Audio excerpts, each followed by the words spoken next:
in the middle of an ordinary task. Sometimes they show up when you're up late, half asleep, but fully alive. Other times, they're a daydream that stops you mid-sentence, mid-step, mid-breath. It's that moment when something flickers in your mind, then clicks.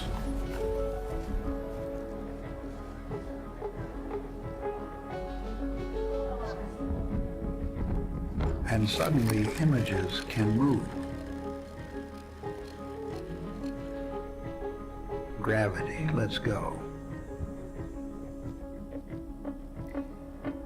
Things take shape. The world will never be the same. Every great idea started the same way, as a tiny, flickering, impossible-to-ignore spark that someone, just like you, acted on.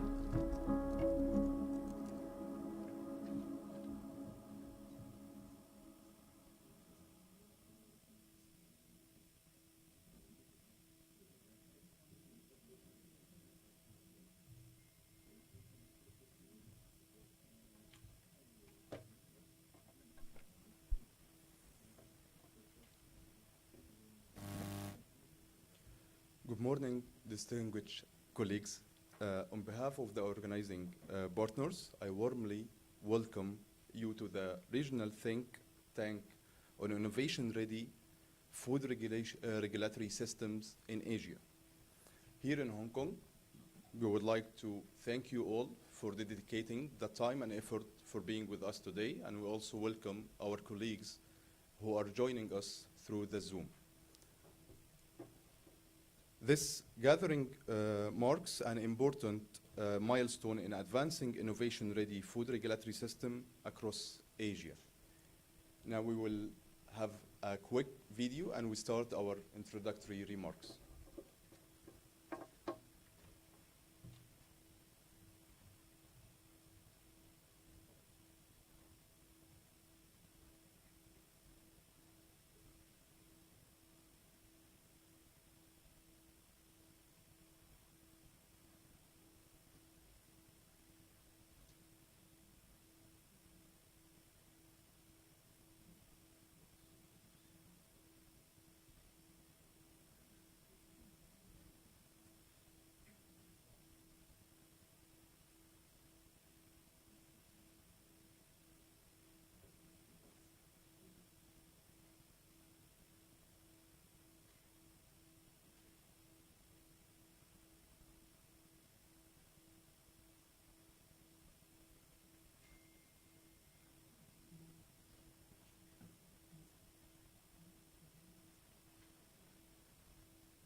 Across Asia, a transformation is unfolding. Ancient wisdom meets modern science. Traditional ingredients become tomorrow's innovations. But as we pioneer new frontiers in functional foods and wellness products, we face a critical challenge. Fragmented regulatory systems, different rules, different standards, different approaches across nations. This is why we're here. The Regional Think Tank on Innovation-Ready Food Regulatory Systems represents a bold commitment to align our vision, harmonize our approaches, and unlock Asia's full potential in food innovation. Together, we will forge a pathway built on 3 pillars. 1. Modern guidance for innovation-ready regulation. 2. Collaborative scientific assessments for novel ingredients. 3. Shared information platforms, making knowledge accessible to all. Over these crucial days, scientific leaders, regulatory partners, and industry experts will unite with one purpose: to create a comprehensive 2-year implementation roadmap, not just a plan, a commitment to action. From tradition to innovation, from fragmentation to collaboration. Together, we're shaping the future of food safety and wellness across Asia.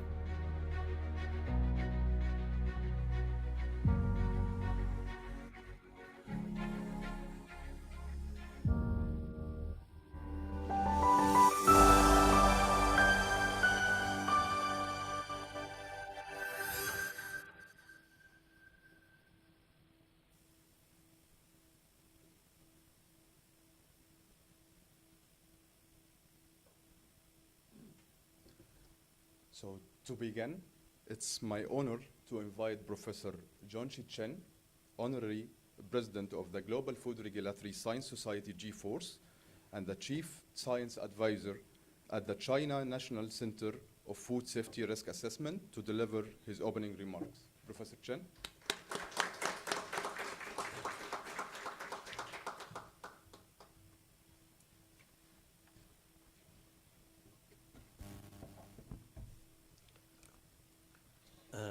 Good morning. Distinguished colleagues, ladies and gentlemen. It's a great pleasure and honor to welcome you to this regional think tank on innovation-ready food regulatory systems in Asia, hosted here at the Institute of Advanced Studies of Sun Yat-sen University in Hong Kong. I'm wearing a number of hats in this meeting.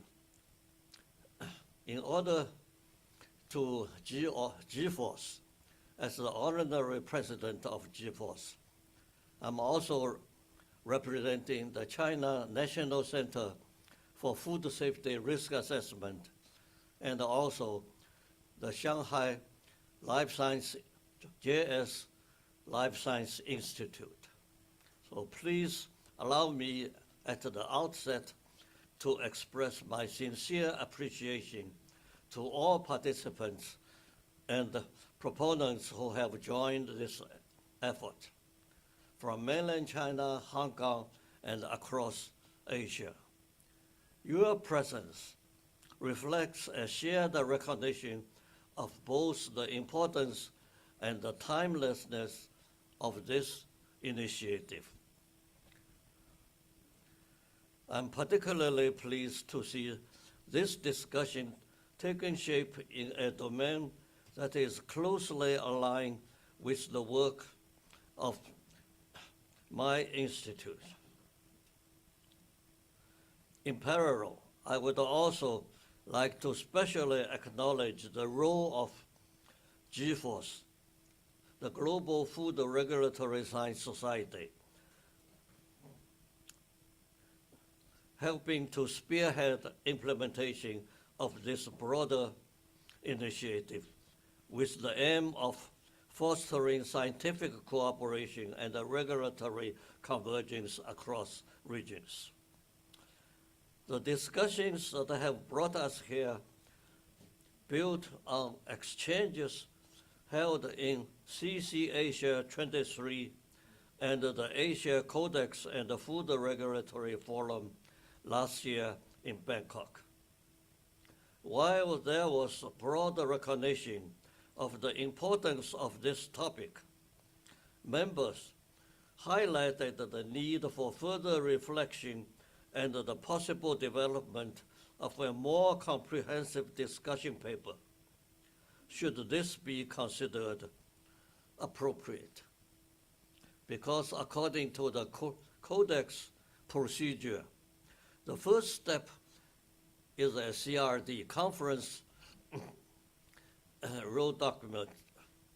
Room documents, which has been discussed in the CC Asia 23. The next step is a discussion paper. Then finally could be included, this topic could be included in the agenda item. It's quite a long way to go.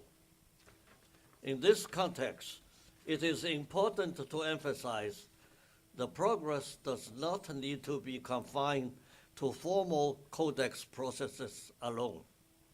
The period between codex sessions offers variable opportunities to advance technical work, strengthen scientific foundations, and explore practical approaches through regional and multi-stakeholder collaboration. This meeting is part of that broader effort. Over the next 2 days, our task is to explore how such work can be structured in a pragmatic and impactful way. In particular, we will focus on key dimensions such as safety assessment and the substantiation of health claims for functional ingredients. That's the major target that we are going to discuss, on functional ingredients, including those derived from traditional knowledge systems. These efforts are of strategic importance for Asia. The region holds a significant potential in the development of innovative food ingredients, many of which are rooted in long-standing traditions. Advancing appropriate regulatory approaches can support not only consumer protection, but also the responsible valorization of these traditions and the creation of new economic opportunities. At the same time, we recognize that achieving greater alignment across diverse regulatory systems is a very complex undertaking. It requires scientific rigor, openness to collaboration, and a shared commitment to practical solutions. With the leadership of Professor Samuel Godefroy of GFOS, I'm confident that the expertise gathered in this room provides a strong foundation for constructive discussions. This think tank represents an important step toward building approaches that are both scientifically sound and operationally relevant. I thank you all for your engagement and contribution, and I look forward to our exchanges over the coming days. Thank you.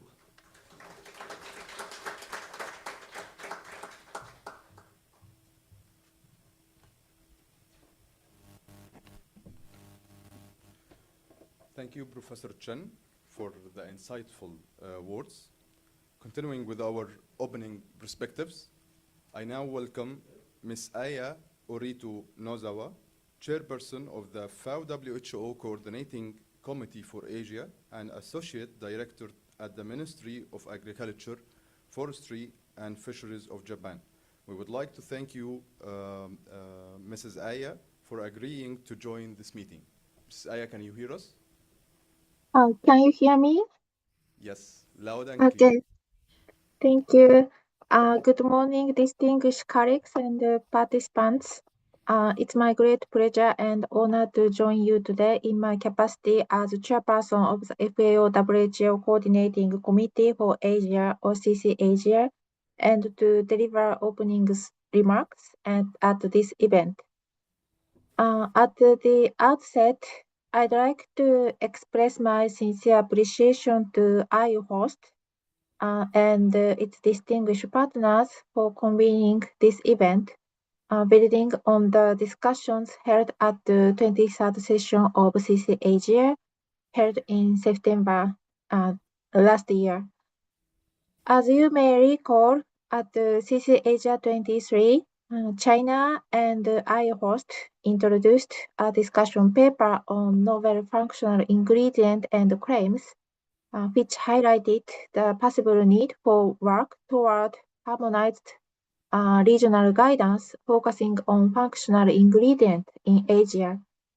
I'd like to once again express my appreciation for this initiative. Asia is home to a rich diversity of food cultures and traditional foods, many of which, in my view, are closely associated with health and well-being. I believe this provides an important context for the growing interest among consumers both within the region and globally in preventing health issues, promoting health through food. In line with this trend, interest in functional foods and functional ingredients also appears to be increasing in many countries. At the same time, these developments may give rise to challenges related to protecting consumer health and ensuring fair practices in the food trade. From this perspective, it's important to better understand existing regulatory approaches across countries, including definitions, safety assessment, and claims. Identifying associated challenges may provide a useful basis for considering future directions. Furthermore, sharing information on current regulatory practices as well as on issues related to consumer health protection and fair practices in food trade could contribute to a deeper shared understanding. Discussions aimed at enhancing clarity in key concepts, where appropriate, may also support continued dialogue among stakeholders. So turning back to Codex, it was precisely because of the multi-faced nature of these discussions that CC Asia 23 opted for a more thoughtful approach, encouraging further investigating the possible way forward of this vital topic rather than seeking an immediate consensus. As many of you know, Codex looks at the specific criteria before taking on new works, like how national laws differ, the impact on global or regional trade, and whether a topic is ready for a global or regional standard and related text. So I hope that this event, which brings together experts and stakeholders from the food science and technology community, will serve as an opportunity to provide greater clarity on the potential way forward and the frameworks for addressing these issues. So I wish you all a productive and constructive discussions. I also hope that the exchange of views and the outcomes during this event will provide useful insights for future considerations and contribute to further deepening dialogue among stakeholders. Thank you very much.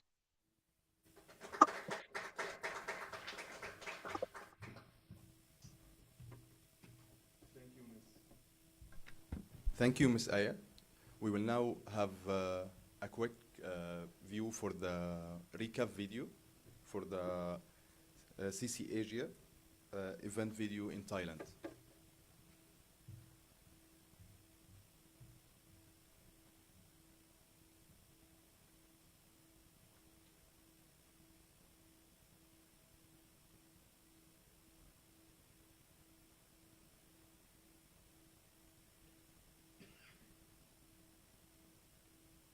Thailand.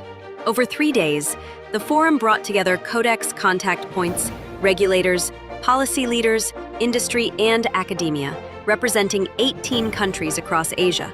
In Asia, there is a very good initiative done by the IUFOSD as well as GFORCE. It's a very good initiative because I strongly believe that it will create a networking among the Asian nations of the member states of Codex, as well as it will enable to share views and experiences with other countries. With more than 80 participants on site and up to 70 joining virtually, the forum ensured broad and inclusive regional engagement. The mission that we have today is really how Asia actually going to move forward.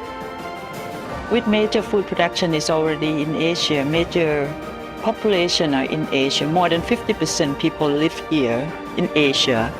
Yeah, we have so much diverse background among Asian countries.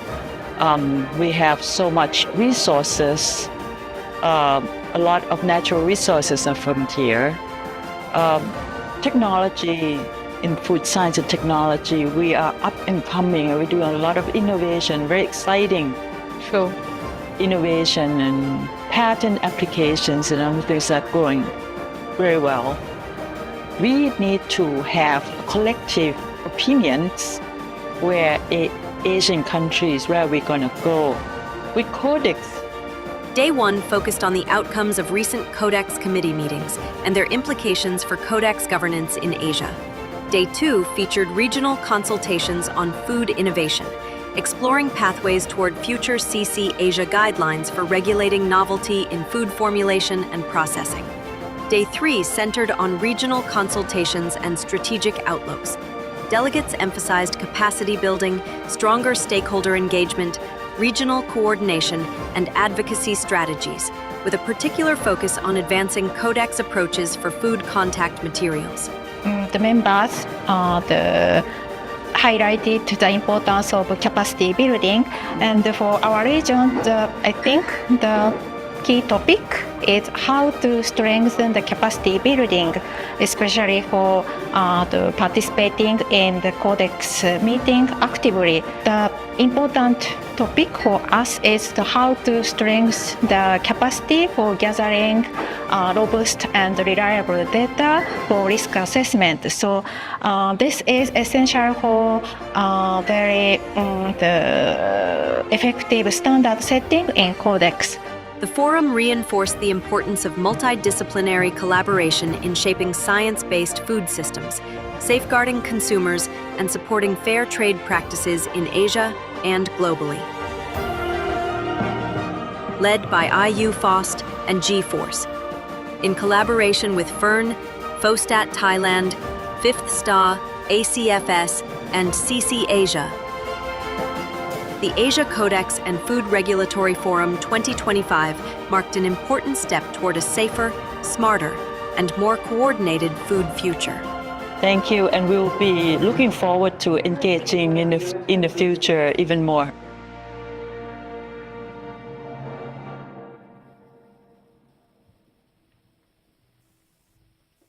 Amazing effort. Yeah.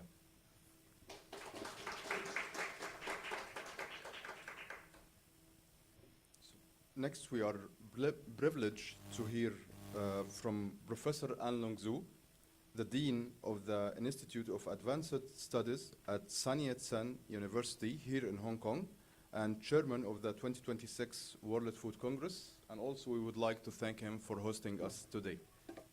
Thank you. Distinguished guest, it's my great honor here to host this very important meeting. I think it's gives us the great chance to meet all the the expert from the different country, different region, particularly from Asia, to take on this very important topic on innovation-ready, food. So I think this is very important. When I discussed with Sam about how we're going to start this workshop, this think tank meeting with Sam and Professor Zhao, we found that this is very important to bring this group leader together, and we would like to provide this platform, let us to meet in this beautiful place, Hong Kong, and then we can discuss this important issue. So today, it's my great honor to host this meeting. Finally, we see everybody here. And so this is my first message I want to convey. Secondly, I would like to use this opportunity to introduce why we were interested in for this hosting this meeting, why myself has been interested in host this Congress. First of all, for the Institute, let me say a few words about the university. Sun Yat-sen University was founded by Dr. Sun Yat-sen, which is the revolutionary figure of the modern of China history, and who founded the Republic of China, in the modern overthrew last dynasty. So he's very important historic figure, and he founded our university about about 100 years ago. And so this is how the university started, and we right now moved to a very comprehensive university with the 3 regional campus, one in Guangzhou, Shenzhen, and Zhuhai. We have more than 50,000 students, and including under and graduate students. And we have 10 hospitals, 8 hospitals in Guangzhou, 2 hospitals in Shenzhen. This hospital system represents the largest university hospital system in China. And maybe you don't know about the Sun Yat-sen University in the publication of the biomedical area. According to Nature Index, in biomedical and health sciences, our university is ranked about the top of China. We produce a lot of highly cited paper in the biomedical field. And this means we really interested in to provide a medical and health-related product to serve for the people's need. So this is why, and our institute is interested in this program. And also why myself is interested to this program is because I come from the field of as a study of immunology, as a trained, in the molecular immunology, understanding how our body system reacts with the immune defense. And when I served the president of Beijing University of Chinese Medicine for about more than 11 years, so I found a quite unique substance from Chinese herbs can be used as a food and herb together, synonymous together. So we found it kind of interesting for me, bring my interest into the understanding the mechanism, scientific basis, why some herbs can be used as food and as herbs, but why can bring a health benefit to the people who've been using this for many years. So that's brought my interest in why I speak. When Professor Zhao approached me about bring me to this great union of the world people and the food sciences, so I found a great interest in. And when I met Sam, I found it more interesting. I think I like to provide my own ability to serve for the community, and hopefully we can to bring some of my own expertise in this important field. So this is why myself was participating in this event. I hope in the next 2 days we will doing the best we could, and we can serve everybody's need, particularly for those who travel abroad. And if anything come out during your trip, you stay in Hong Kong, please let us know. We'll do our best to serve to your need. And I hope you can enjoy the stay in Hong Kong while we have a wonderful discussion, the meeting in this workshop. So this is I would like to conclude my remark. Thank you for coming, and hope you enjoy the productive meeting in the coming days. Thank you.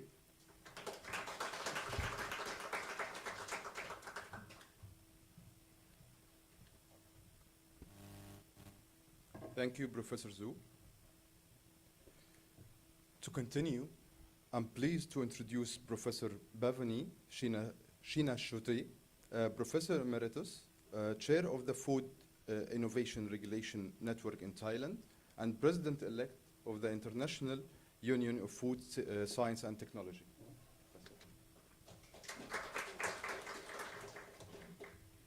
Thank you. I want to start with the little slide, please.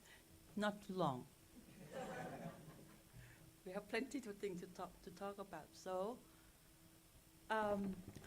first of all, I'd like to thank you, Professor Su, for having us, IU-FOSS, G-FOSS, particularly G-FOSS putting a lot of efforts in organizing this. Is a lot of details. So thank you, Sam, for this, and all of us friends and colleagues coming join us today on this purpose, which is really extremely important. I'd like to perhaps start with history. We didn't just happen. We were here thousands and thousands of years, and you can see the migration of the people from Eastern Africa all the way to Asia, throughout Asia. I get goosebumps talking about this. That this embedded within survivability of our mankind, our human being, that the food that we eat, the tradition that we carry, all of these are for health and longevity. And there's no doubt that we have this in us.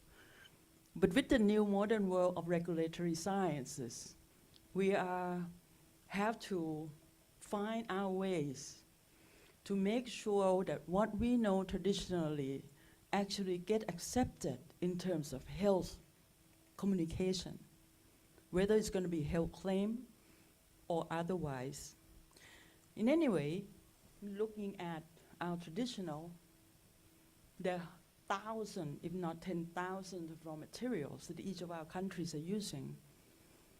And a lot of them are food, and a lot of them are medical treatments from some plants, animals, or recipes, concoctions, or process that's used in food for ailments.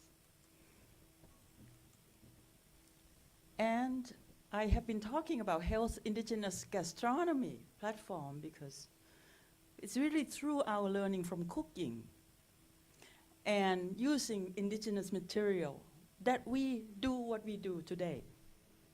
We pick this the way we have today. But then now we have to try to make this functional. This is a big leap for us. We have to find that way. Whether it has to be something that we grow as rice, that we all share in common, how can we make rice higher value in terms of health and economic value for the people, making it more affordable so that we're eating more healthy food at every level of economy status, not just the rich. And functional ingredients actually is the first that we should be thinking about before we even make functional food. This is because it's the goodness that comes from our grounds. It has to be innovated. Innovation has a place here. Not just that we have these collective recipes from herbs, we have to know what's in it and how we make it its way into a food product today. Regulating that can be quite difficult if we do not get together and understand what it is we are dealing with. So if, in regulatory aspect, every country have a similar setup, similar way to describe food in different way, different fashion. I won't go into the details, but we need to know that roadmap. And we need to know that it gets stuck because of what reason. And we have to do diligence in trying to come up and rebuttal that and come up with a new way of making it through regulation. And that's a real challenge. If you look at traditional Chinese medicine or Chinese herbs and spices and many other countries as well in Asia, all of these claims already have been talked about eat this. Your grandmother would say, eat this, it's good for your blood flow, you know, it's good for your health and all this longevity and everything. And we believe it, we live through it. But when you sift through scientific data, between local belief and scientific support, the top green one are local beliefs on each of the health effects. The type of material that have this heart health, GI tract health, or laxative, there are certain plants that are said and believe that it has the function. But when you look at sift through the scientific data, they do not necessarily always match. In fact, it's very rare that it matches. This is one of our challenges. From regulatory point of view, we have to be able to tackle this. So I'll stop here to give you a little something, food for your brain, okay? And we'll come back later. Thank you very much.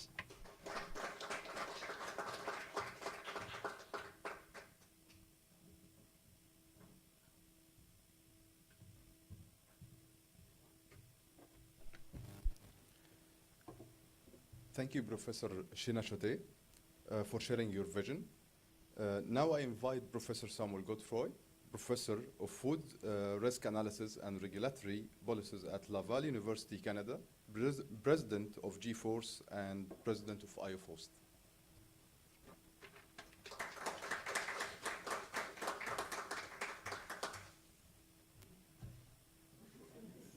Thank you. Thank you very much.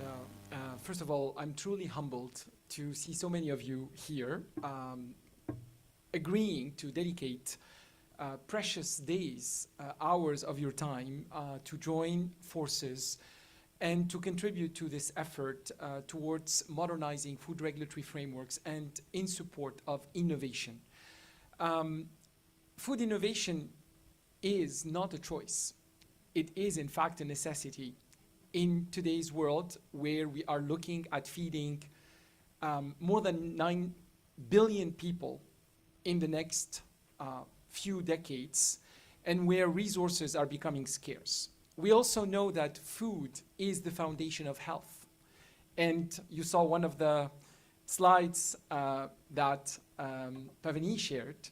Food is the first medicine, and in fact, should be in lieu of medicine.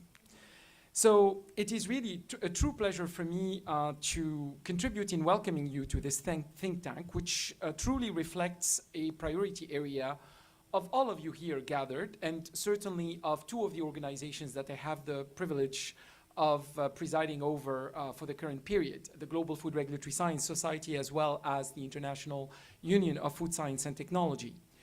This particular theme has been identified to be a key thematic area that we will predominantly feature at the upcoming IOFOST World Food Congress, which will also be hosted in Hong Kong. So essentially, we're going to be closing the loop, hopefully, in October of 2026, when we come back to Hong Kong and hopefully review our progress in moving forward this agenda. As was mentioned by Ms. Aya Orito Nozawa, the chairperson of CC Asia, as well as Pavani, this effort actually started earlier. And certainly with the 2025 Codex and Food Regulatory Forum hosted in Thailand, as well as with what was introduced at CC Asia, we helped start a momentum. What we hope to do through this event is actually to collectively maintain this momentum and perhaps actually to take the pace of work faster towards tangible outputs. I will have further opportunity later in the program this morning to contribute in further setting the stage for this initiative.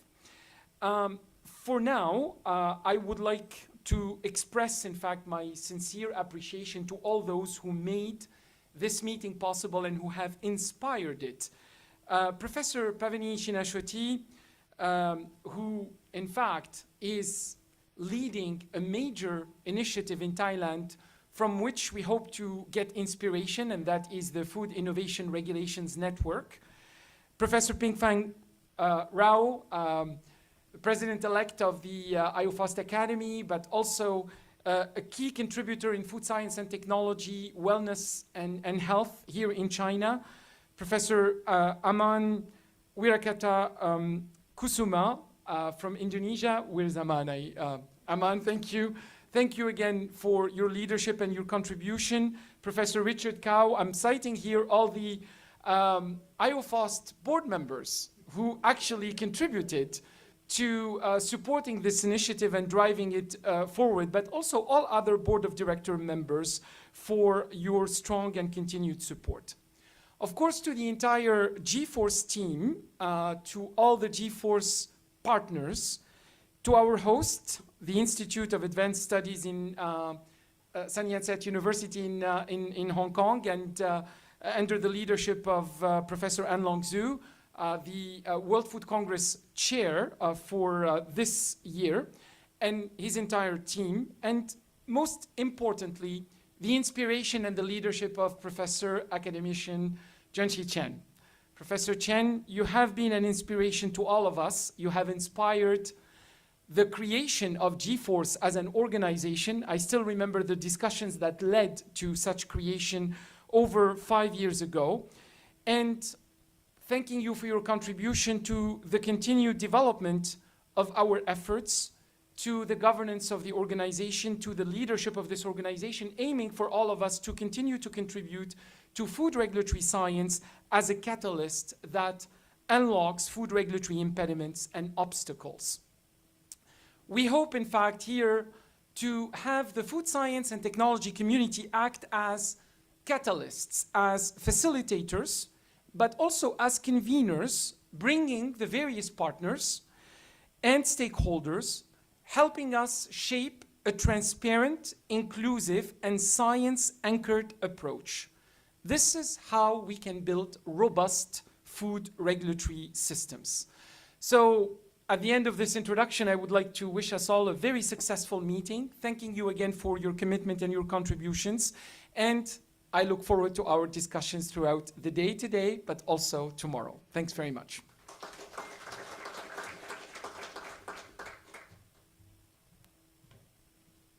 Thank you, Professor Sam. We will now play a video of G-Force 5 years journey. Hope you enjoy it.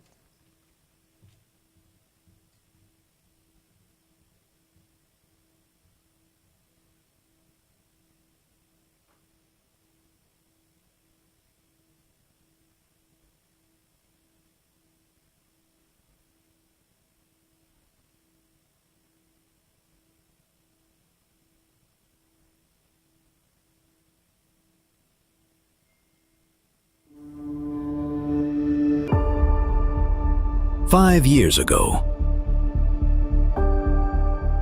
a vision was born to bring science closer to policy and to build stronger, safer food systems across the world.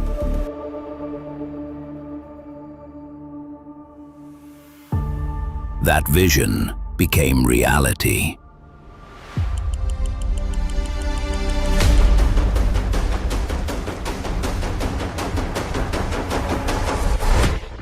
The Global Food Regulatory Science Society, G-Force, in partnership with national, regional, and international organizations across the globe, G-Force has become a global hub for regulatory science, connecting experts, institutions, and governments.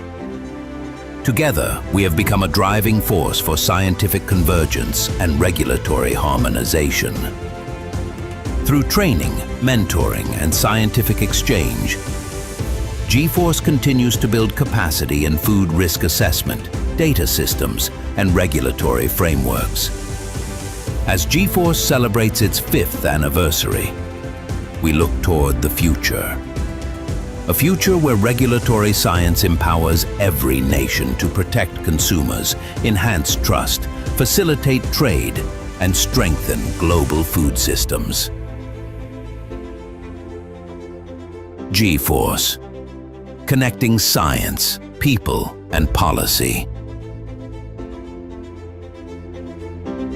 for a safer world.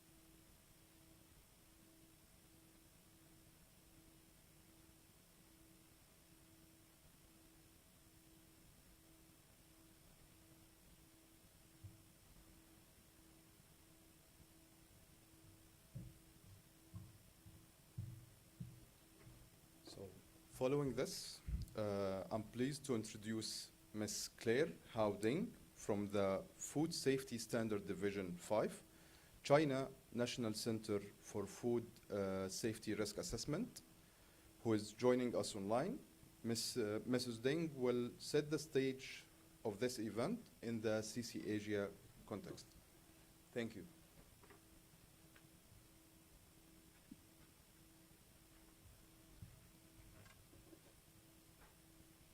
Mrs. Claire, can you hear us? Yeah, can you hear me and see my screen? Yes, you can proceed. Thank you. Thank you. Well, good morning, everyone, distinguished chairperson and colleagues and friends. It's my great pleasure to present an overview of the discussion and outcome of the 23rd session of the FAO and WHO Coordinating Committee for Asia, with a particular focus on the discussion paper introduced by China and IUFOS, which is a CRD 14, and the key message emerging from the Asia Codex and Food Regulatory Forum. CC Asia was held in Nanning, in Guangxi Autonomous Region, Zhuang Autonomous Region, China, in September 2025. The session addressed a wide range of issues relevant to the region, including food safety challenges, implementation of the Codex strategic plan, and more importantly, emerging topics linked to innovations in the food sector. Under agenda item 13, other business, the committee considered CRD 14 on novel functional ingredients and related claims, recognizing this area and increasing importance for the region. As highlighted in the CRD, Asia has become a leading hub of food innovation. We are seeing rapid development of functional ingredients, many derived from traditional diets, as well as new food production systems and products associated with health benefits.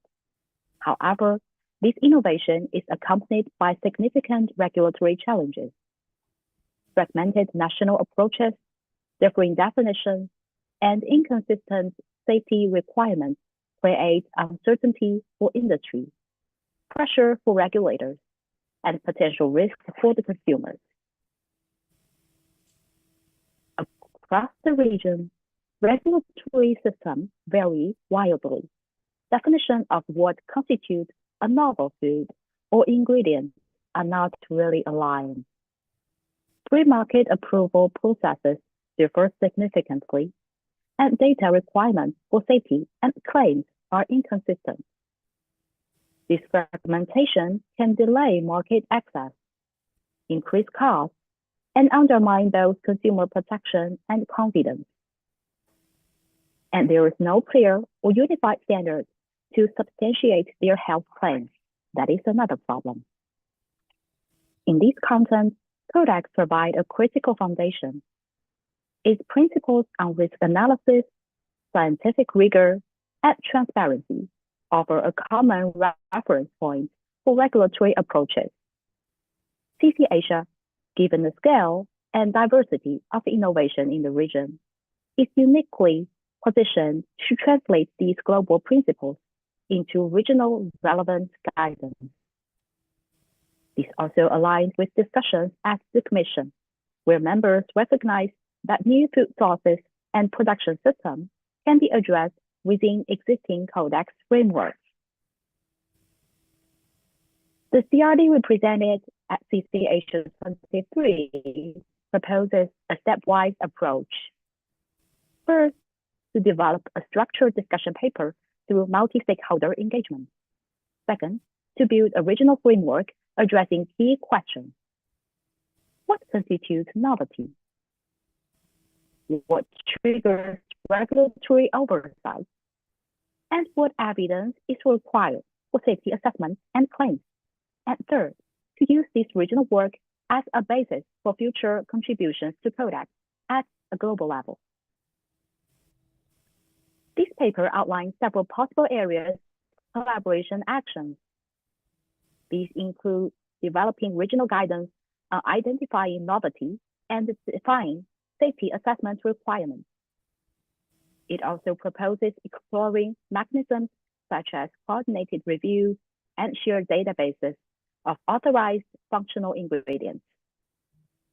Such tools could reduce duplication, enhance transparency, and build mutual confidence among regulators. And importantly, this CRD builds on the outcomes of the Asia Codex and Food Regulatory Forum held in 2025. The forum brought together regulators, scientists, and stakeholders to discuss how to address innovations in a rapidly evolving food landscape. There was strong convergence on the need for a more predictable, transparent, and science-based regulatory pathways. Several key messages emerged. First, innovation is accelerating, particularly in functional ingredients linked to traditional diets and new technologies. Secondly, regulatory system needs to keep pace, ensuring clarity in oversight while maintaining flexibility. Third, greater harmonization is essential to reduce duplication, facilitate trade, and ensure consistent level of consumer protection.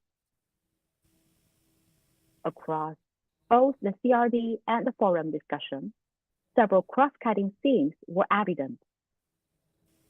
The importance of high-quality, interoperable data to support risk assessment, the need for capacity building, especially for small and medium-sized enterprises and emerging regulators, and the value for collaboration across government, industry, academia, and international associations.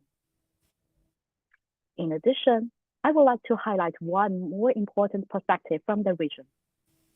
In Asia, many functional ingredients are closely linked to traditional diets, where certain foods have long been associated with healthy functions. These ingredients often sit at the interface between food and health, and in some cases may blur the boundary between food and medicine. This raises important regulatory questions, including how such ingredients should be classified, how their safety should be assessed, and how related claims should be substantiated. From a regulatory perspective, this has led to evolving approaches in the region, including the consideration of history of use, scientific evidence, and risk-based proportionality in food safety assessment. This experience may provide useful insights for broader discussion in Codex, particularly in the context of functional ingredients and the new food sources and production systems. At CCAsia 23, members recognize the importance of this topic and the relevance of the issue raised in the CRD 14. The discussion contributes to shaping future work considerations within the committee, including continued reflections on how to address innovation-related challenges in a coordinated manner. This work is closely aligned with the Codex strategic plan. It supports the goal of ensuring that Codex remain relevant to emerging issues while maintaining its foundation in science-based decision-making. It also contributes to improving the usability and accessibility of Codex guidance for members. Looking ahead, a possible way forward would include further developing a structured discussion paper, engaging stakeholders, and identifying priority areas for regional collaboration. This could gradually lead to a more concrete proposal, both at the regional level and potentially within Codex more broadly. In conclusion, Asia is at the forefront of food innovation. To support these, regulatory approaches need to be coherent, science-based, and looking forward. CCAsia has an important role to play in bridging regional experience with global Codex processes. That brings the end to the end of my presentation. Thank you very much, and we look forward to more communication and discussion on this topic. Thank you.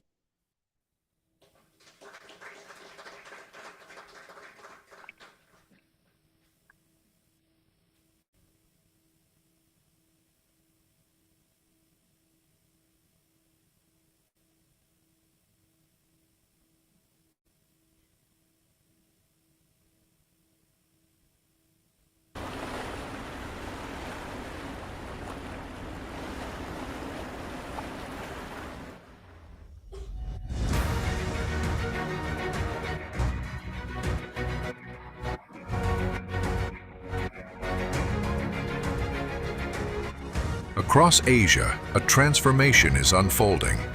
Ancient wisdom meets modern science. Traditional ingredients become tomorrow's innovations. But as we pioneer new frontiers in functional foods and wellness products, we face a critical challenge.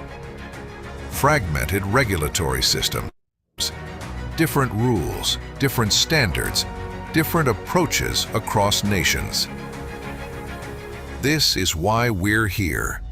The Regional Think Tank on Innovation-Ready Food Regulatory Systems represents a bold commitment to align our vision, harmonize our approaches, and unlock Asia's full potential in food innovation.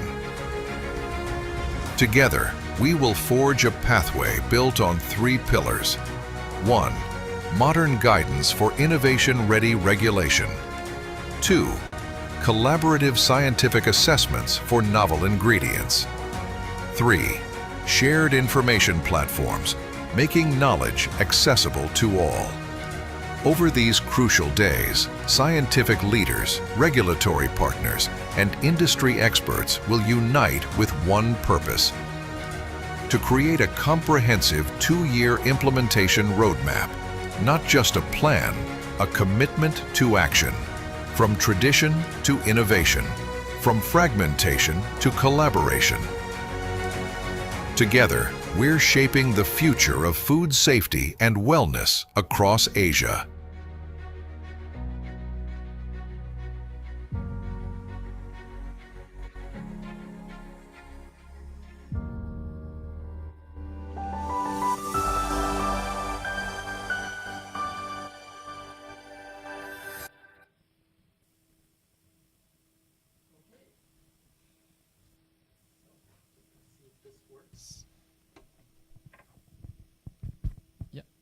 You can hear me, right? Yes, perfect. So thank you very much, Claire, and thank you also to China as a member, as a leading member in CC Asia, for supporting the introduction of the conference room document. And after setting the stage that was done both by Professor Pavani Shinashruti as well as Claire, I will attempt as well to contribute to setting the stage, and hopefully now we're going to be discussing what we are hoping to accomplish during these 2 days. And you've heard it already at least twice in the video, but you know, as we say in academic circles, repetition is generally actually a key force, right? I mean, and I see many professors here. That's how we can achieve our objectives. So, again, this is what I'm gonna try to do in the next few minutes, reviewing the scope and actually confirm the scope, because I think it's very important that we all agree on what we are trying to accomplish together, what is in, what is out, essentially making sure that we have a right determination of the problem, and then also try to frame what we are trying to accomplish vis-a-vis the problem that we will pose. And of course, we will establish the linkage with CC Asia as well, with the understanding, as was indicated by the chairperson of CC Asia, and also by Professor Chen in his introductory remarks. We will aim for Codex to benefit from the output of our work, or actually to solicit the support of Codex when that support is needed. But I think actually the work that we will accomplish will aim for more than that, really trying to unlock the problems related to regulatory access to the products and the benefits of the products that we are speaking about essentially those beneficial products to health. Now, reviewing really why we're doing this in Asia, I think that was mentioned in so many presentations and introductions. It is clearly the place where things are happening when we speak about innovation. It is clearly the continent where we are seeing most of the food, agri-food production, but also most of the food and agri-food innovation. It is also the place where we have the highest population of the world. Therefore, it is the place where that can benefit the most of this. Asia is also the center of traditions where these ingredients coming from tradition have been used for centuries. So this is not also novel or new for the continent. It's rather anchoring it in modern food regulatory regimes that we are trying to ascertain. Now, although Asia has that tradition, and when we look at the regulatory realities, we see, in fact, a number of challenges that we will try to unpack together. We see ingredients that are approved in certain jurisdictions and not in others. We see delays in approvals. We see also discrepancies in decisions, particularly when it comes to claims and requirements of substantiation of claims. So this leads to fragmentation, and as you know, uncertainty is the biggest enemy for investment.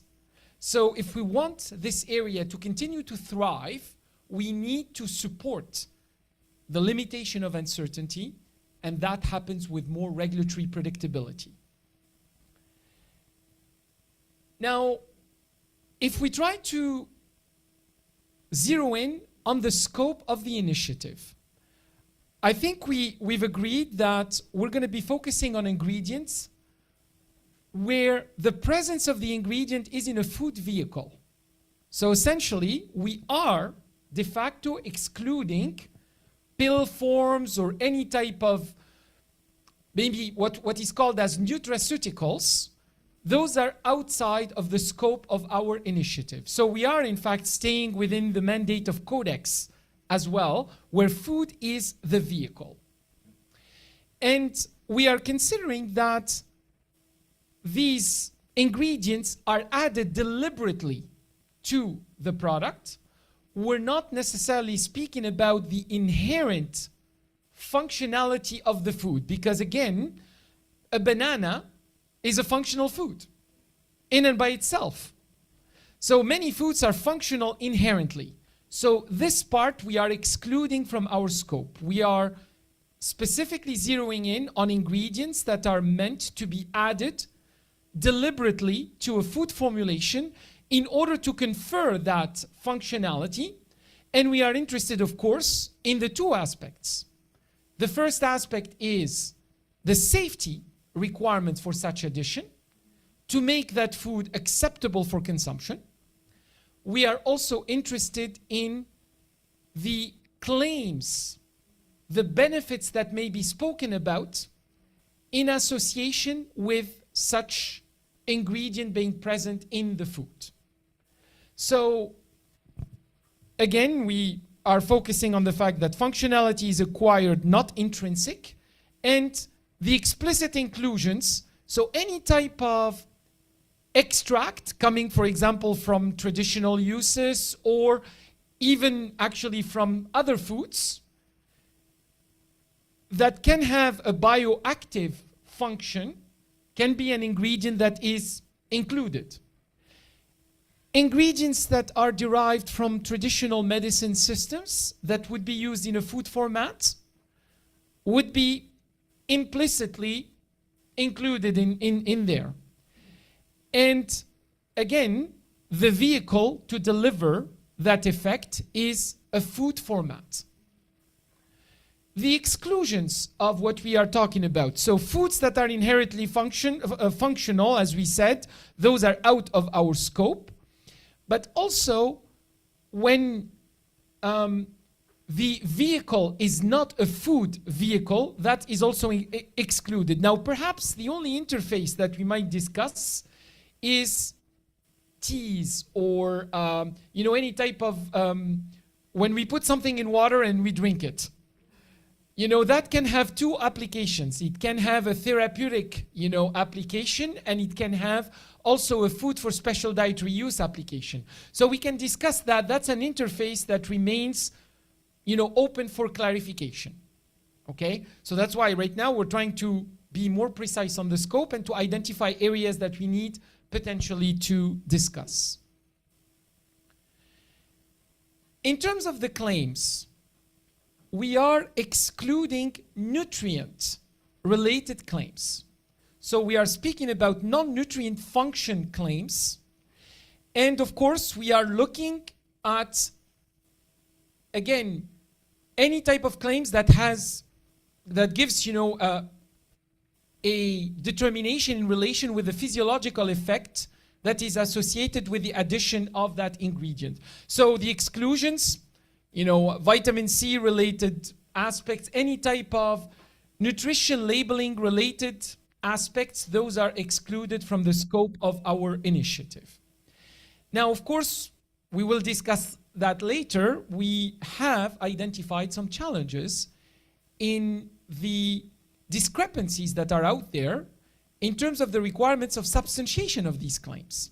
Again, some claims are accepted in some jurisdictions in Asia. They are not accepted in others. The frameworks are different. In some jurisdictions, you can say something. In some other jurisdictions, you cannot. So you are allowed to add the ingredient, but you're not allowed to say anything about it. Okay, which sometimes defeats the purpose of the addition of that ingredient, right? So those are some of the elements that we will try to unpack and to identify, you know, options to resolve. Now, also when we witness the environment in Asia, and we'll discuss that in the next session of our meeting, because we'll start by really setting the stage, and if we want to solve a problem, we need to know the extent of the problem, right? So we need to, and not only the problem itself, we want to see also the opportunities that are associated with the issue and what we can leverage. So right now we have one ingredient that can have different pace of market access and different status of regulatory approval. It may be approved in Japan, it may not be approved in China, it may not be approved in Thailand. And you may have also sometimes divergence of the conditions of approval. You know, the amounts that might be allowed to be added, the foods in which the ingredient could be added, the status of the food, you know, food for special dietary use, conditions of use, and so on. The same thing applies for claims. You have different claims that are accepted in some jurisdictions, rejected in others. The other challenge is that when approvals are granted, of course these approvals are granted on the basis of scientific merit, because the regulators apply risk analysis frameworks and they actually justify their decision on the basis of a substantiation or, you know, a study, an assessment that was conducted. In most of the situations, these assessments are not accessible to all. So for example, in Japan, we find, and rightfully so, one would say, that the information is available in Japanese. In Thailand, it's available in Thai. You know, and so on and so forth. And this may be a problem as well in terms of propagating the knowledge, propagating the practices that are applied in getting these approvals potentially propagated.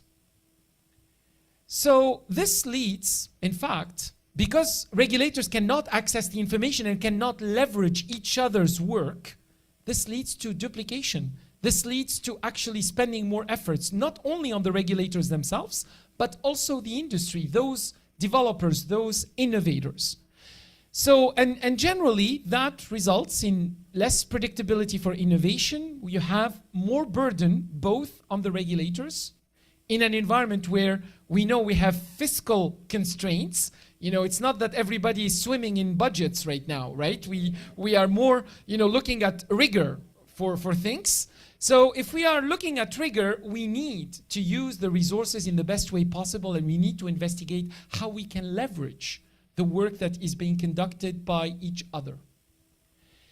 Now, of course, we would like to aim for as much harmonization as we wish, but again, here we're going to try to promote convergence that could potentially lead to harmonization, but if it doesn't, that's also perfectly acceptable. There are many reasons why harmonization cannot be achieved.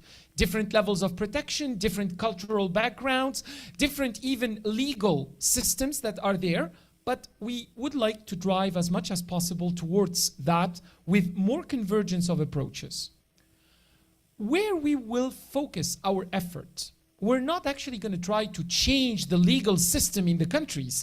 Every country is free and sovereign to do that. However, if we remove some of the impediments, particularly from a scientific standpoint, if we agree on scientific methodologies, so for example, safety assessment requirements for a novel ingredient as defined in the scope, and we agree on a template or a set of requirements that is based on best practices, that can facilitate the preparation of dossiers in a more convergent fashion.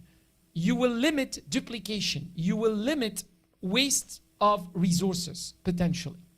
So scientific methodologies for safety assessment, but also for claims substantiation. Agreed upon, hopefully consensus approaches related to the acceptability of the claims. What we would like to do is making things easier for mutual confidence and mutual reliance to be accessed. If I am a regulator in country A and I want to use the decision of country B, if that information is not readily available to me, how can I actually rely on it? I need to be able to access that. And what we would like to do through this initiative is to facilitate that, to enable that. Now, and this is in fact what partly what was highlighted in the CC Asia paper, in identifying what the problem was. Out of this, of course, we need to structure our work. And you know what, those who know me, I like actually structuring things in the form of a house, always, A house has a pillar, has a roof, which is essentially what we aspire for, and you have pillars. Pillars is what actually makes the house stand together, okay?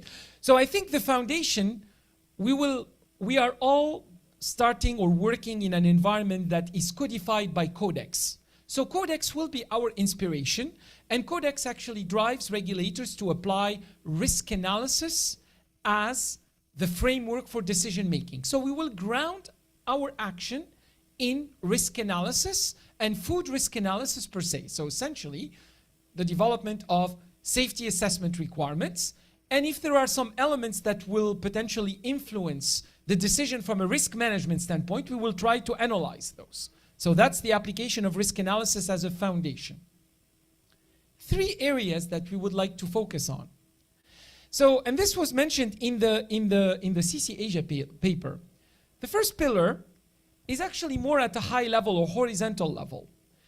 Basically, you are a country in Asia and you want to develop a novel food regulation or like a novel ingredient regulation. You don't know where to start from. Can we develop some guidance that could be accessible to regulators? Not that it is imposed, it is there to be potentially inspirational.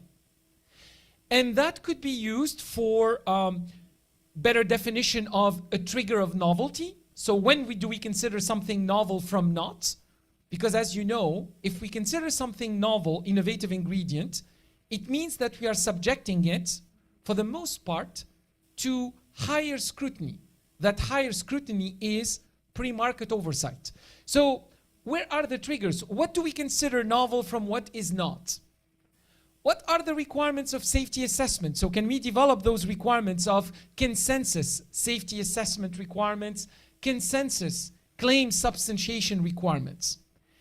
And if that can inspire a more elaborate discussion paper for CC Asia 24, so be it.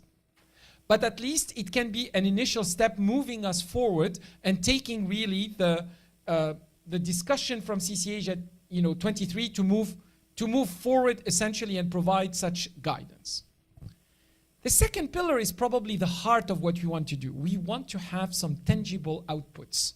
It's nice to speak in generalities, but it's actually better if we apply it on some specific examples. What we would like to do is to identify some priorities, and this would be one of the objectives of today's work and tomorrow, but today in particular. If we can identify some priority areas for the ingredients and for the claims, based on some criteria of prioritization where we know we can achieve something quickly, because we don't want to put the bar so high that it will take years to achieve it. We want to have something achievable, attainable. And we work on those in order to produce the scientific substantiation, the scientific argument for safety assessment of the ingredient and for the substantiation of the claim. So you will see when we discuss this in more details later on, of course, in order to be more achievable, we will start from things that probably have a status of approval in some countries in Asia and probably not in others. And how can we build on that? And if we can produce in the period of the next year and a half or even less if we can produce those scientific reports building on what is available. We're not going to be redoing everything, but if we agree, let's say, on a consensus approach, we're going to use the information that is out there, and perhaps we develop a pilot with the proper governance, with the proper level of expertise that would allow us to do that. If we do that on a couple of ingredients and a couple of claims, we will be already a few miles ahead in the work. And in fact, we will be trying to shape a path forward for then the availability of the scientific information. Now, when this information is generated, it needs to have a home.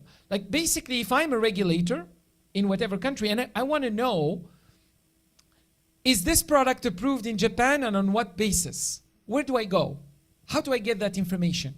On what scientific substantiation? What is the report that is supporting that? How can we make this information systematically available? Can we create, and that's pillar 3, a knowledge hub that uses the outputs of these assessments and make them available in such a manner that they become accessible? Now you see what we are doing here without trying to make regulators change their decision. And I have been a regulator myself, okay? So if somebody comes to me and tells me, look, this is my dossier, this is all the information, and by the way, you can access all of that in this particular platform. My excuse to say no, or even my excuse to say no to starting the work, okay, like to examining the issue, is very limited. So, of course, the idea is not that regulators are finding excuses, it's not the point, but regulators need enablers. And we need to offer those enablers for regulators. And again, regulators are sovereign. They are free to use that information in a manner that suits their jurisdiction.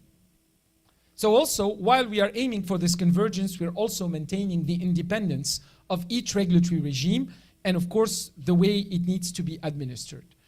So this is in fact, I mean, I basically now, I already unpacked each of the pillars. So you see, under pillar 1, we want to develop, we want to support the development of a more predictable, transparent regulatory environment. And we would like to see if we can get some guidance on these elements: novelty triggers, safety assessment, and claim substantiation principle.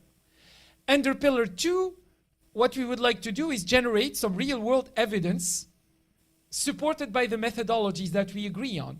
So essentially, we leverage existing evaluations and we test some joint or sequential review mechanisms, and we generate the scientific information that can be readily available for select priorities of substances and claims.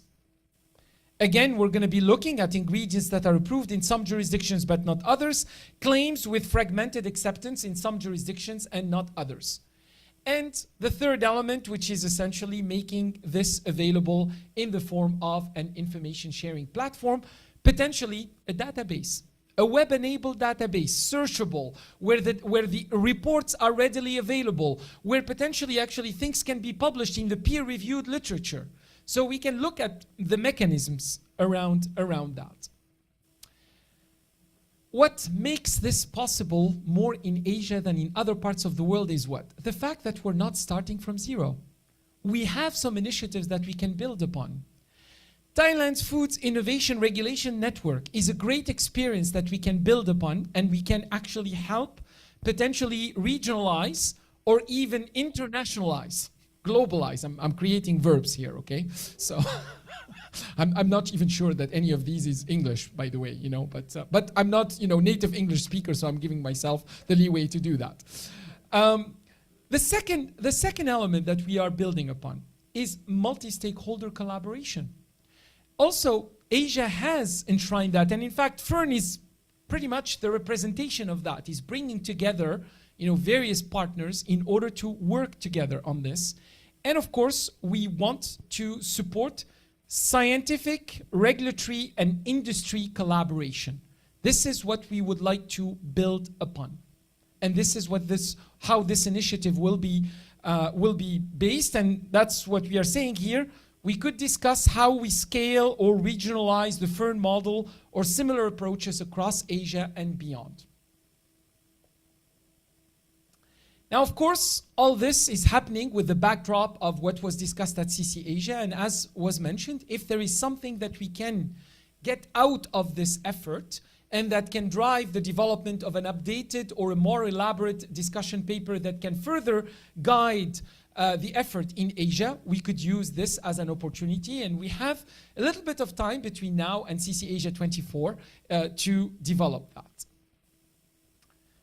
Now, how are we planning our work? So we have a day and a half, and we spent this time, we felt that it was important that we spend enough time in discussing the scope, and we agree on what we want to do, because this will guide the rest. If we agree on the foundation, the rest will hopefully move quite, in a more enabled way.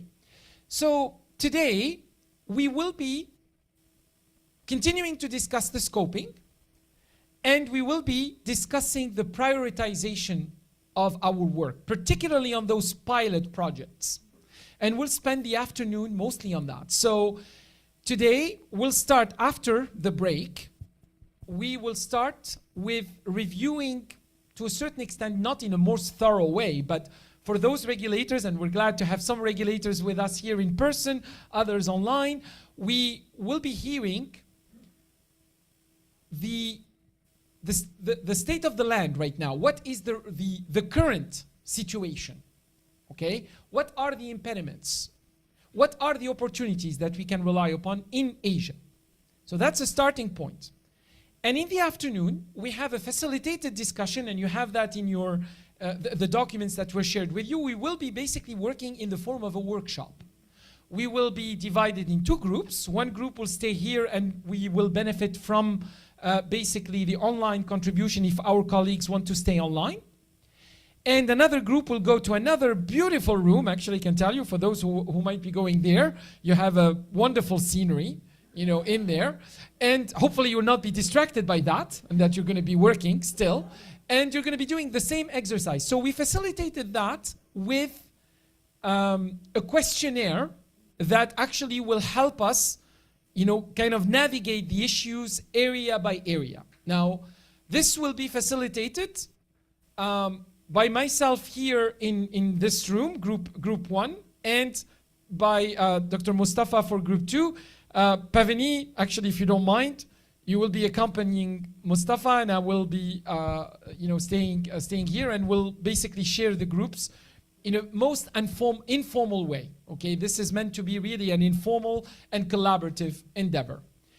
And after that work, hopefully within an hour and a half, we'll come back, we'll debrief, we'll try to converge, and we'll see if we have some emerging themes, for example, on the prioritization areas of claims, of substances, and actually the future direction, including the way we want to manage this initiative. Because it's also very important that this initiative, in order to be successful, it needs governance.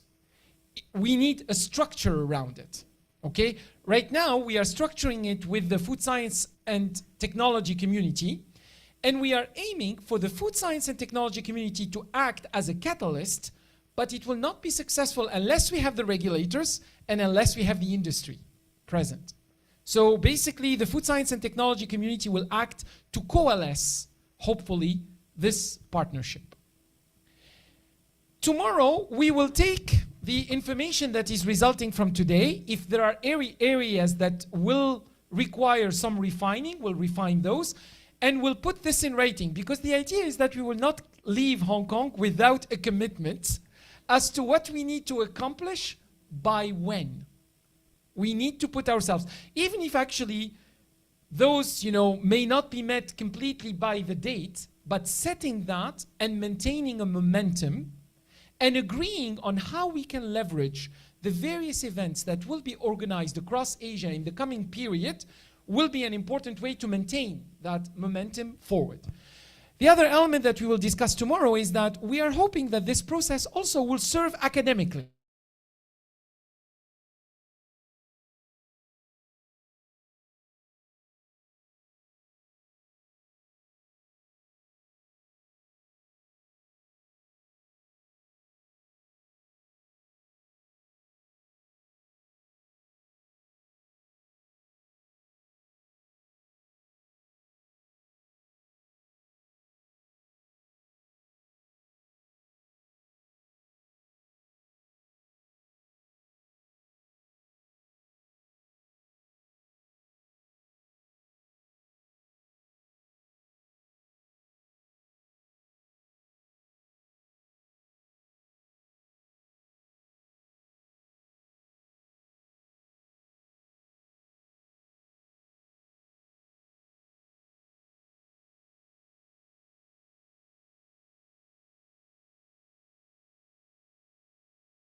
Here from Indonesia.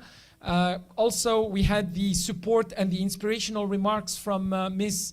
Aya Orito Nozawa from Japan, the chairperson of CC Asia, but also colleagues from CIFSA in China, in mainland China. We're hoping that more regulators will be embarking from the region, and also we need to have their buy-in, their contribution, their collaboration to move this food innovation agenda forward. That's hopefully what we are embarking on, and I'm happy to hear your initial views if you have any right now, but also in order to facilitate getting to know each other more, we will also get some time to get you to introduce yourselves in the next few minutes. So right now, we're going to share with you a very small video that, by the way, we'll call it a draft video, okay? We'll call it like that, because we tried to shape what we are saying right now into something that is easy to communicate. This Asia Initiative on Innovation-Ready Food Regulatory Systems.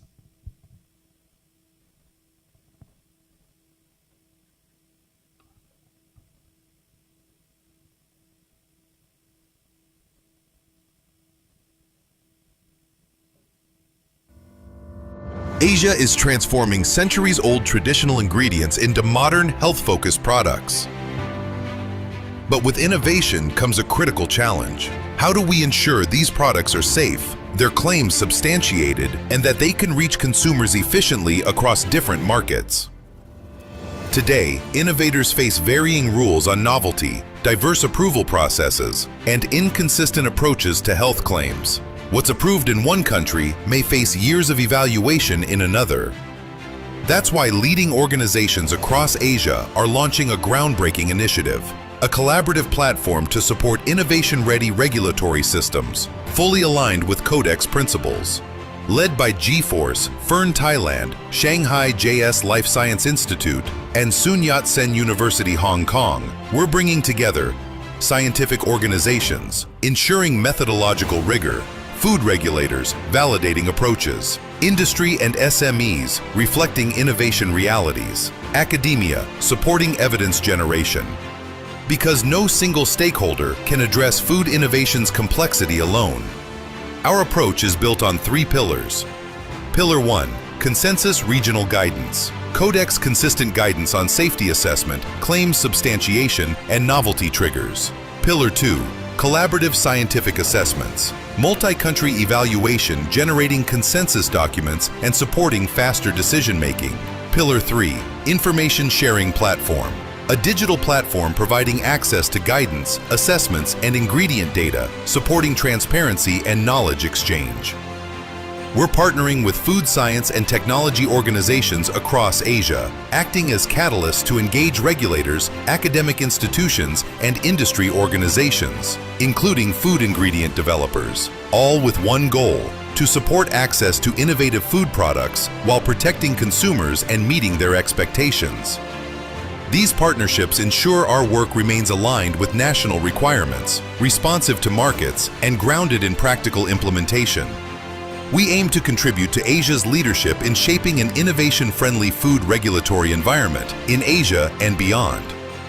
This initiative is about building shared scientific understanding, aligning on principles and methodologies, enabling practical cooperation across borders, leading to faster access to safe innovation, stronger regulatory efficiency, and Asia leading the global future of food innovation.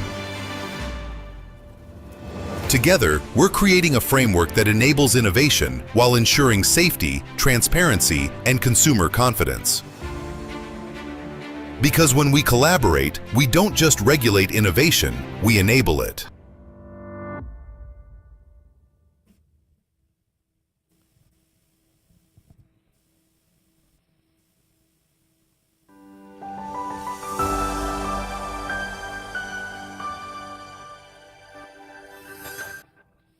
And my thanks go to the audiovisual team, because I think this video was ready, I don't know, like at 5 a.m. this morning.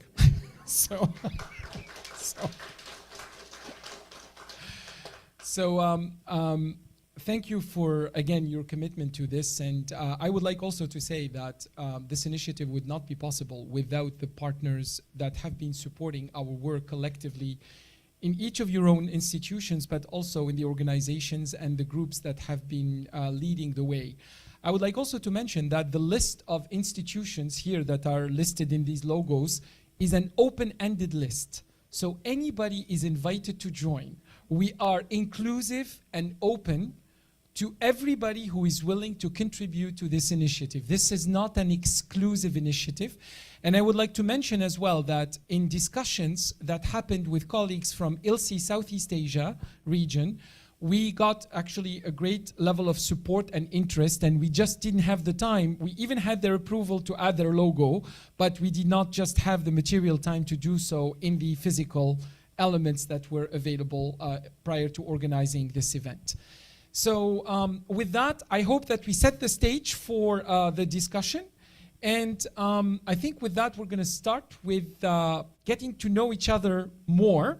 So what we would like to ask you is to briefly introduce yourselves, even though some of you do not require introduction, but introduce yourselves, your organization, and perhaps in a few sentences, what you wish to achieve or to contribute to achieving as part of the discussions that are happening in these couple of days. So, yes, let's start.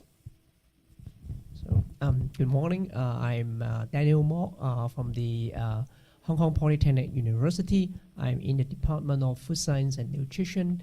I have been working for monograph for herbal material in Hong Kong for more than 20 years.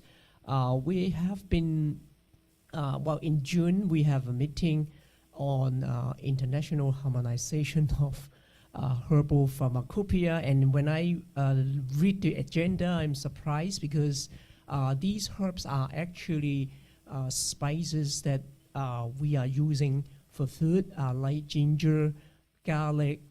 So I think we have a number of overlapping areas in the regulation of functional food. So that's why I'm joining here. Thank you. I'm from Hong Kong Polytechnic University as well. I've been here for a very long time, including some work on food science, the same Department of Food Science and Nutrition, which is only having 3 years. We start in 2023, but I work at PolyU for a very long time. So we have been working on food science, food technology, nutrition, Chinese medicine. So my more recent administrative role is for the Research Center for Chinese Medicine Innovation. So within this portfolio, we also work on the traditional Chinese medicine that could be used as food. So probably we could be having very good discussion in the coming 2 days. Yeah.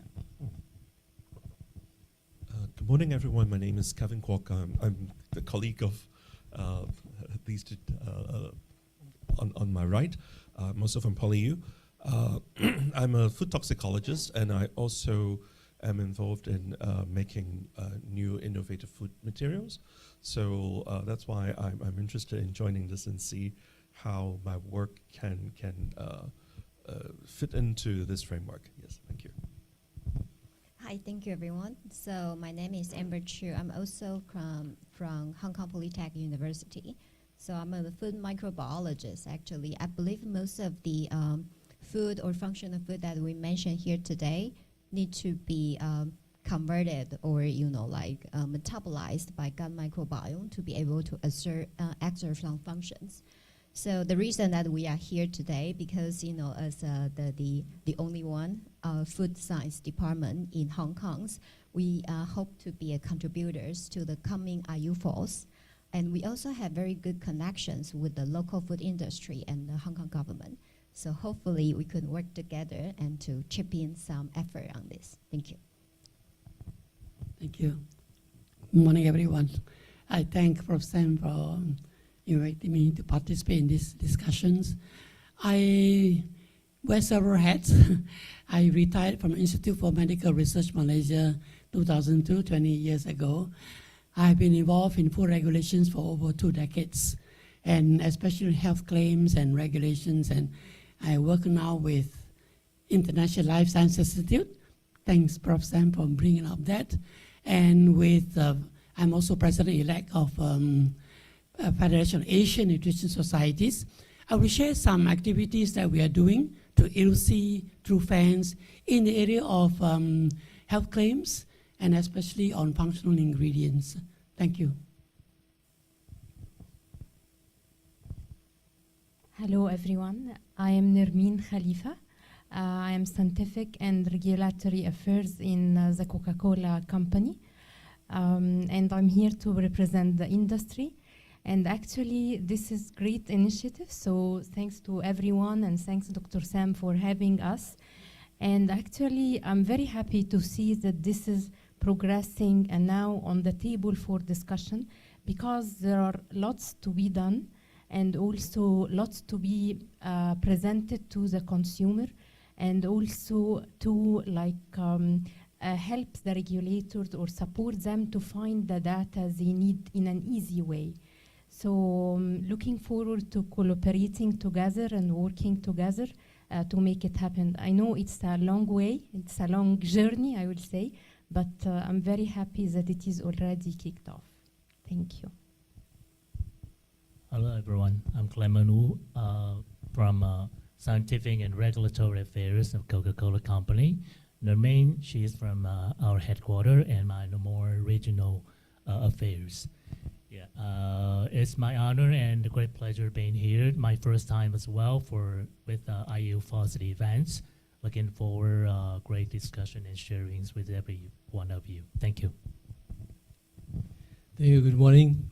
So I am Aman Wirakarta Kusuma. Just call me Aman. Very short one. Thank you, Sam, and it's nice to see all the old friends and also the new friends. Well, I am wearing so many hats actually.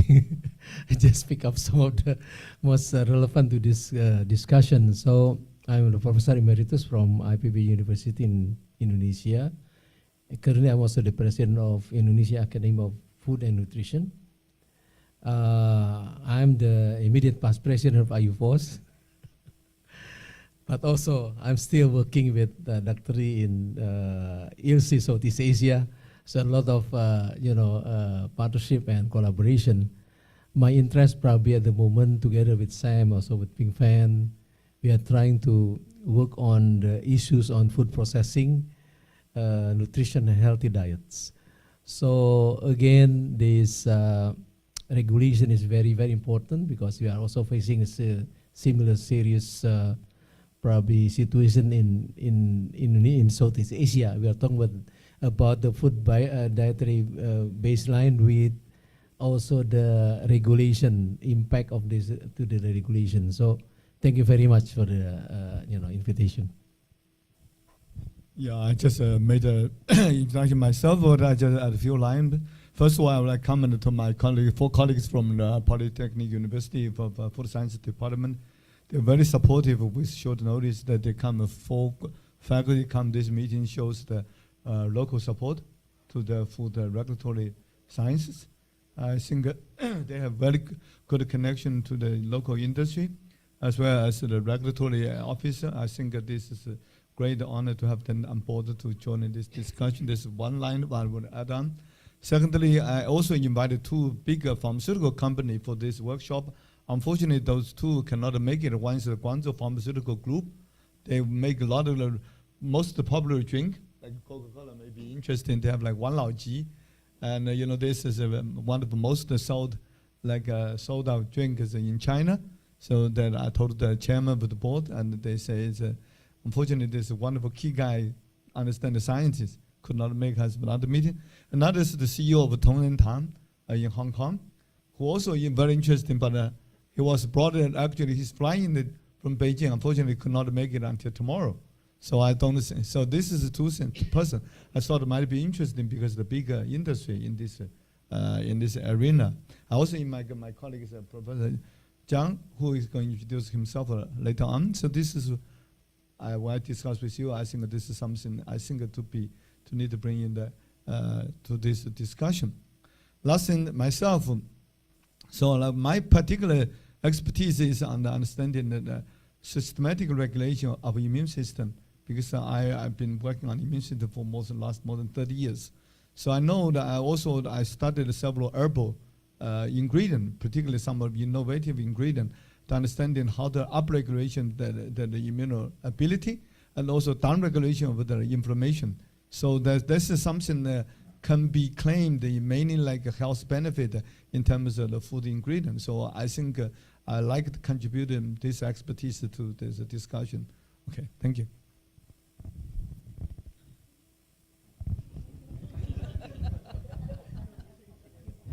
Thank you. I just make it quick. I had 30 years experience in the U.S. as faculty member and also working in the industry. And this is how I plug right in because when I was in the industry, I had to deal with regulatory issues every day. Then you really get to feel that intensity. So what I want to say is really now that we put innovation and regulation on the same table, we have to not just join force, but also work together with all these parties. For example, on innovation, we have to work with the industry on innovation ideas, or that we don't have to get into that best kept secret, but we need to know the direction where the industry is going in terms of innovation, and then think about how regulation, then we have to wear another hat. Then what we need to develop are data. We cannot do just food science alone. In Fern, we have to have pharma as our partners, because the way food is evaluated in FDA, even though in the food division, we use pharmaceutical standard, toxicology, dose dependence study, clinical trial, upper level, lower level, all those things. Those are pharmas. So when we work with this, we actually realize we have to expand our network. But you don't need the whole cloud, but you need to have that access to the key people. So what I'm saying is that this network, the Food Innovation Regulation Network, is actually to form those things. And I'm really glad that you are leading this up today, because an industry partnership in knowing what innovation is really key to our solution. So I really welcome all your insights today, and also humble with all the knowledge that's in this room. I'm going to learn quite a lot, and I hope that we can build a stronger Asia innovation and regulation. Thank you. Thank you very much. Ping Fan Rao from China, Fuzhou University. I used to work at Fuzhou University, and I was trained as a protein chemist for my PhD. And since then, I work in the field of food. And in the field of food, we've been working on so many things, but we got a large project, Chinese top basic research project on herbal medicine. And as a food chemist, we found actually it's a structure that formed in the course of decoction that interact with your mucosa layer. The target is the mucosa layer. The food, after the ingestion of food, your body have all kinds of reaction. It is the exact signal of the food interacting with your body and telling you, I like it, I don't like it. But human beings are so ignorant. We don't understand all those signals. And we've been working on this. What means to be thirsty? What means to be irritated? What means to be blowing up? All those it's almost like a mild poisoning, but people never take it seriously, because all those current approach using in toxicology approach, they only look at the bloodstream. They look at things inside the blood, in the blood, but actually the food interaction with the body happened when they get in touch with your mucosa layer. It's already interacting. There's another major target we are missing. It's regulating our metabolism of different organs. We have, of course, been working very hard on this for many, many years, because we found that metabolic waste, which is from mitochondria, the electron actually is carrying out of the cell into the connectivity system. And those connective systems bring those electrons to the two interface of the body with the outside world. And one of the skin system, and another one is mucosa layer. So we we have a lot of stories to share, well, of course. Sorry. Yeah, that's okay. Yeah, okay. Oh, yeah. Also, it's my great honor to be here. You know, I'm Bing Hua Jiang, and I just recently came back from U.S. To join the Zhengzhou University 3 years ago. So I was used to be, before I go to U.S. for my PhD program, I work in Chinese traditional research institute. So when I go to U.S., I mainly work on modern works like the way the pharmaceutical use look at how we can develop like diagnosis and also how make the drugs. So I was in U.S. to get my PhD and then doing postdoc at Johns Hopkins and also at Scripps, and then I have my own laboratory for 23 years. And so the work, I think when I go back to China, I think, especially we want to do, I think, is that as early as, several scientists and also mention, how can mix like who become medicine? So what we do is that we are looking for like specific target. And then we look at like single compound and from a hook and also traditional Chinese method. How can we change the specific target using like Chinese hook and also people call her or traditional Chinese medicine, and then we can make us like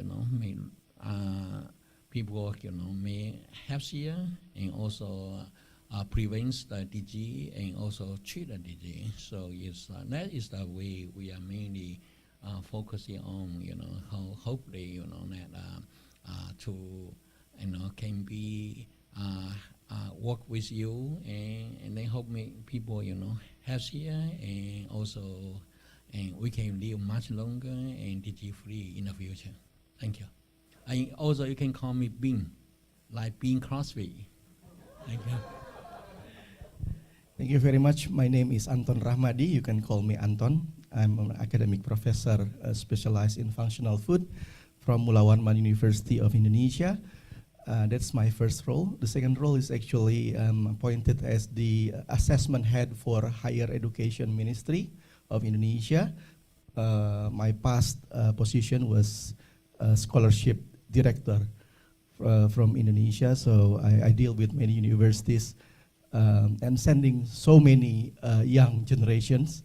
And I'm a student of Professor Aman. And the third role is actually I was invited here as a member of Indonesian Association of Food Technologists, also a member of Functional Food Indonesian Association, and one of the advisory board of the Food Sensory Association in Indonesia. So thank you very much for inviting me here. Thank you. Good morning, everyone. My name is Cynthia Ramadhani. You can call me Cynthia. I'm from the Indonesian FDA. I work in, or you can say BPOM. Yeah. I work in BPOM as the director of the food registration. So thank you, Professor Samuel, for inviting us here. Actually, what you mentioned already, that this meeting will initiate the collaboration between researcher and then industry and also the government. I think this is in line with our concept in Indonesia. We have ABG concept with this academia, business, and also a government. So I hope that our presence here will be beneficial, and we really looking forward the recommendation for us, because I think this is a very, very good meeting. Thank you.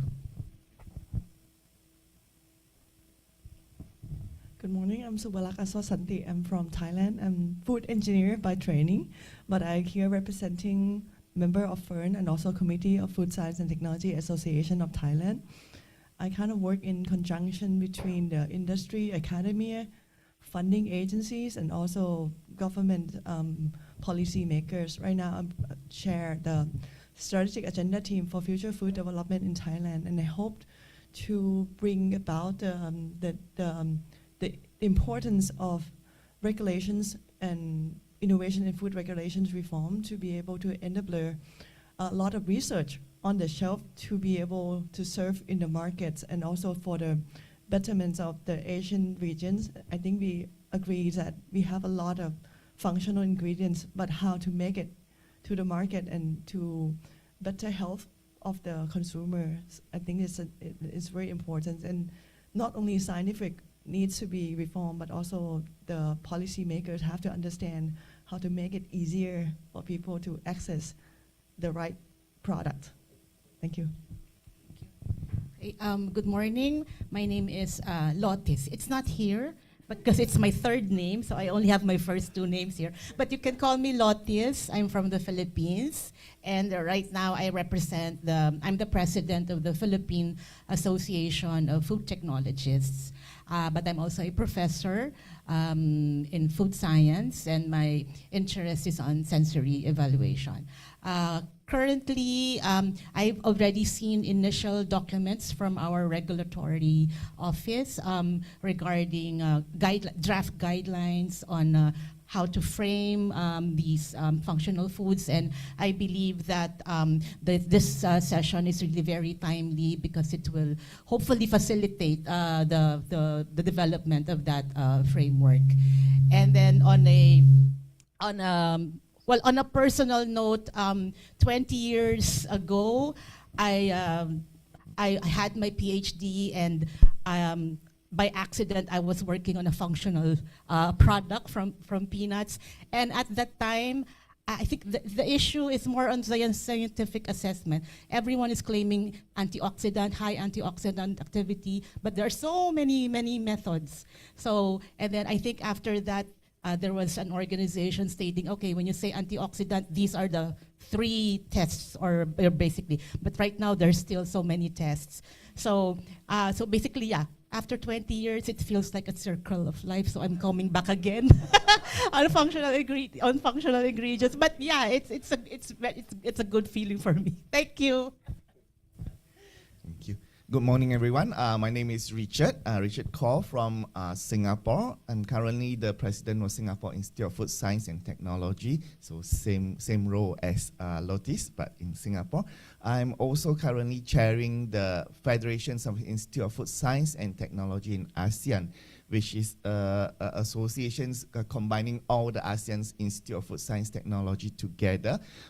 Reasons I'm holding these positions to host next year's ASEAN Food Conference in Singapore. So I hope beyond IUFOS World Congress, we can have this meeting as one of the milestones at ASEAN Food Conference. I'm inviting everyone there for the next chapter or next milestone to talk a little bit more further on what we have achieved so far. So my role, other than being with the president of Institute, I'm actually affiliated to the Polytechnic, Nanyang Polytechnic. I'm focusing more on food safety analytical method in food analysis, which then leads to my interest in such fields in terms of health claims with functional ingredients. And I also involved in a National Codex Committee, which is the Singapore National Codex Committee's member, and helping out in the Singapore Food Agency's committees for infrastructures for novel food, which is related because now with novel food being up and coming. So hopefully we can actually discuss more about this in the afternoon session. Yeah, thank you. Hello, good morning, everyone. I'm Vincent Lee. I'm also from the Hong Kong Baptist University. Actually, thank you for invitation from Professor Rao. This is my first time to this event. And for our, I'm representing the Institute for Translation and Innovation. For us, we are doing translational work and technology commercialization for our university. And one of the focus of our university is on the food as medicine, because it is very hot topic, I think, in different countries, and we also facing different problems or different difficulties. So I come here today, and then I wish we can exchange more on in this area. And actually, we're also having the Food as Medicine conference in November this year, 1 week right after the IU4 Congress, happening in Science Park as well. So if you can make it yourself, and then I will invite you to our event later on as well. Thank you.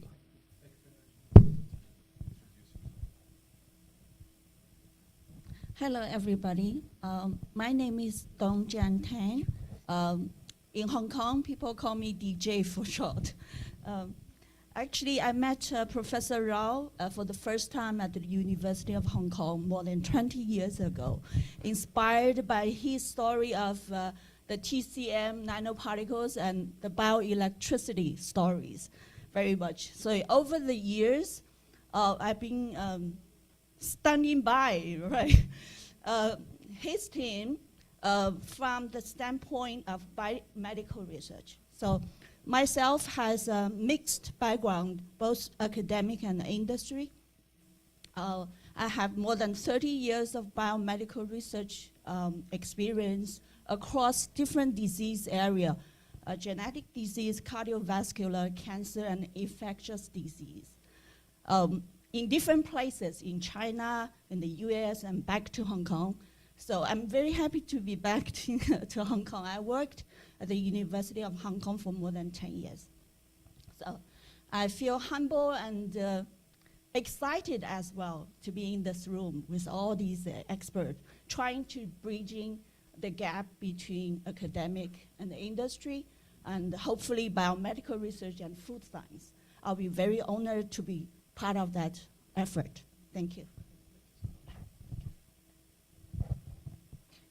Hi, my name is Ting, and my research focus is nutrition, food safety, and food policy. I'm interested in food as medicine. My postdoc is working on this, and I'm a big fan of Professor Rao's research. Yes, it's my great honor to be here and can know and hear so excellent ideas. So, thank you.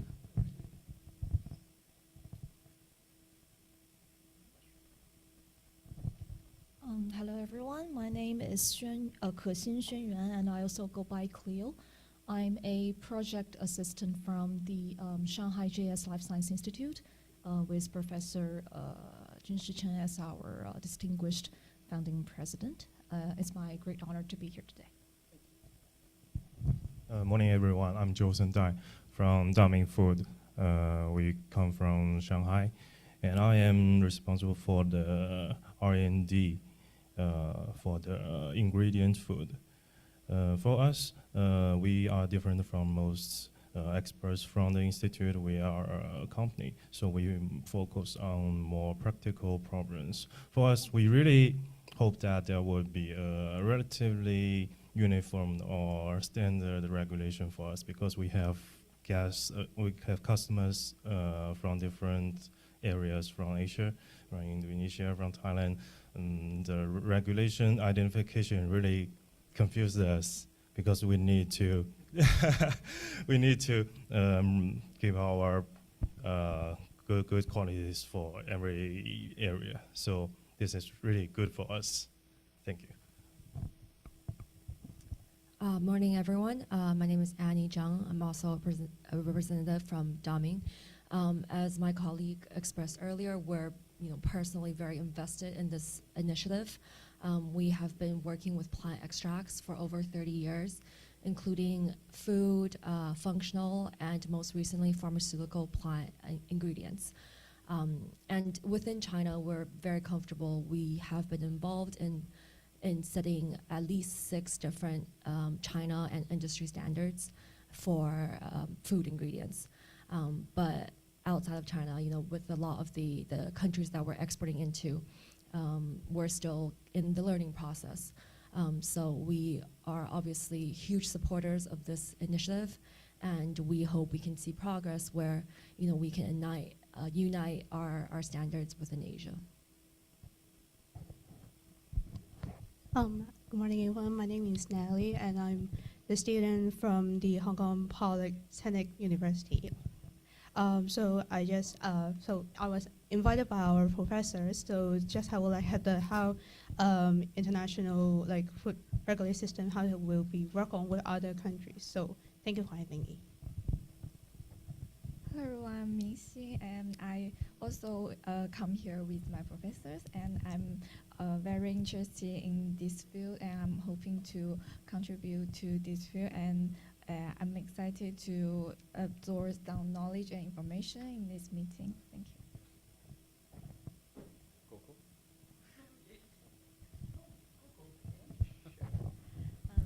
Hi everyone, my name is Coco and I'm the assistant of Professor Xu, and I just want to have a great pleasure. It's been a really wonderful chance to have everyone here, and we have generously our biggest welcome to all of you. And I think according to the agenda, it's the break time, right? And we already prepared coffee, tea, and a kind of bakery outside, and please have take a rest, and that's it. You did it? Yeah, I think that was really a great time.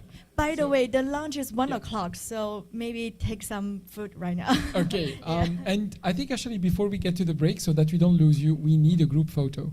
So we're gonna actually all gather at the entrance of the institute. There's a nice setting for us there, and we'll take a photo. If someone on the online platform Yes, wants actually, to yeah, introduce that's. themselves. Thank you for reminding me, Mustafa. If is there colleagues online? There's an echo with the two microphones. So, just to see if did we miss anybody online who wished to introduce themselves? I think. Well, I can acknowledge some colleagues from CFSA, and I know that we are running a little bit late, so thank you for your indulgence with us. And I also acknowledge, I think, Mr. Srinivas Joshi from India, who is also a board of director member of GeForce. And there are colleagues also from ILSI Southeast Asia. If anybody wishes to introduce themselves, please, by all means, you may take the floor. I see that we have a hands up. Jeff, please. Good. Trying to resolve an echo issue. I'm